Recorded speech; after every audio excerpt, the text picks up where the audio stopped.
Introduction to free fall.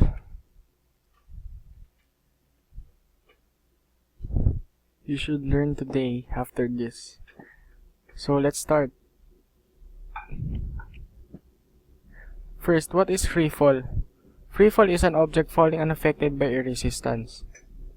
On Earth, we can't fall without air resistance, but for normal situations, the numbers are realistic. When things fall, they constantly accelerate. If we can ignore air resistance, all objects accelerate at the same rate. 9.8 meter per second squared is equal to acceleration due to gravity on Earth at sea level. Free fall facts. When the only force acting on an object is gravity, the object is said to be in free fall. In a vacuum, all objects in free fall accelerate at the same rate, regardless of the mass. Explanation.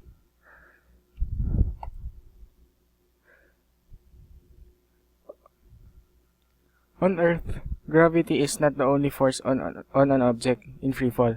The acorn falls faster than the leaf because it has air resistance. It is obvious that the acorn has less air resistance than the leaf because of its shape and size.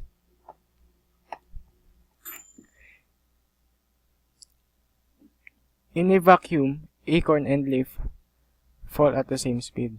So let's go back. In a vacuum, all objects in free fall accelerate at the same rate, regardless of the mass.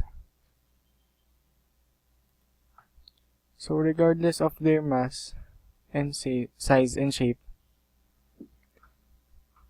the leaf and the acorn will fall at the same speed. Formulas. V equals negative gt.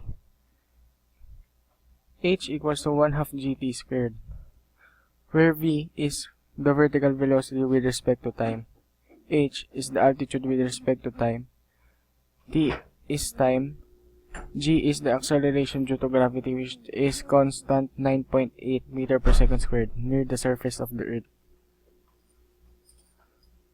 Tutorial videos in solving free fall problems. You can click video 1 or video 2 by clicking this play button. Let's try it.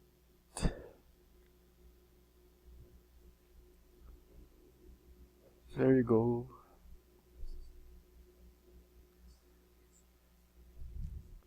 Skip the ad and listen.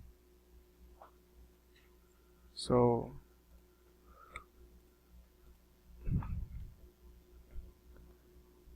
after listening to me, you can answer some questions. Calculate the height of the body if it's having a mass of 2 kg and reaches the ground after 5 seconds.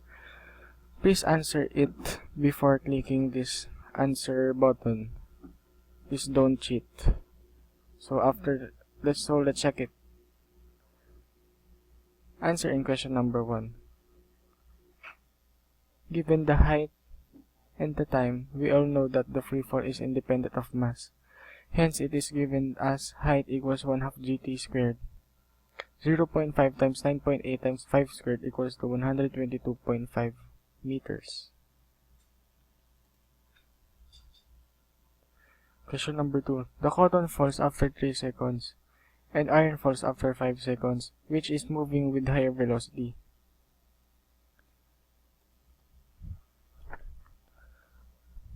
Answer in question number 2.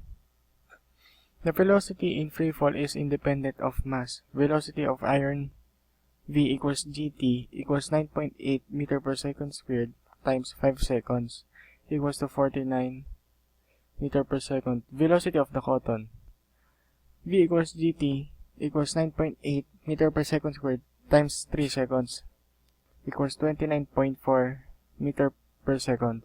49 meter per second is greater than 29.4 meter per second, which states that the velocity of iron is more than the cotton. Thank you guys for listening.